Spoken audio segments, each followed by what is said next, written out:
Hi every one. இந்த மாதிரி இருக்கிற டேட்டாவை எப்படி இந்த மாதிரி சிம்பிள் பட் நீட்டான ஃபார்மேட்டிங்கு ஜஸ்ட் 10 செகண்டில் கன்வெர்ட் பண்ணலாம் அப்படிங்கிறத இப்போ பார்க்க போகிறோம். அதுக்கு ஃபஸ்ட்டு என்ன பண்ணோம், இங்கே வந்து பார்த்தீங்கன்னா நமக்கு எல்லா செல்லுலையும் இந்த மாதிரி லைன்ஸ் இருக்கும் டிஃபால்ட்டாக. அது கிரிட் லைன்ஸ்னு சொல்லுவோம். அதை ரிமூவ் பண்ணணும். அதை எப்படி ரிமூவ் பண்ணலாம்னா ஜஸ்ட் வியூவில் போயிட்டு இங்கே வந்து பார்த்தீங்கன்னா கிரிட் லைன்ஸ் இருக்கும். அதை ஜஸ்ட் நீங்கள் அன்செலக்ட் பண்ணாலே அந்த லைன்ஸ் எல்லாம் ரிமூவ் ஆயிரும். அதுக்கப்புறம் என்ன பண்ணணும்னா இந்த மாதிரி நமக்கு வந்து சிம்பிளான பார்டர்ஸ் போடணும். அது எங்கே இருக்குன்னா இங்கே ஹோமில் இதுதான் பார்டரோட ஆப்ஷன்ஸு.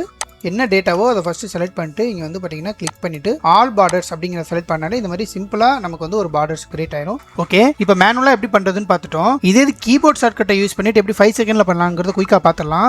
ஃபஸ்ட்டு கிரிட் லைனில் ரிமூவ் பண்ணுறதுக்கு வந்து பார்த்தீங்கன்னா ஷார்ட்கட் வந்து பார்த்தீங்கன்னா Alt WVG, அவ்வளோதான் கிரிட் லைன் ரிமூவ் ஆயிரும்.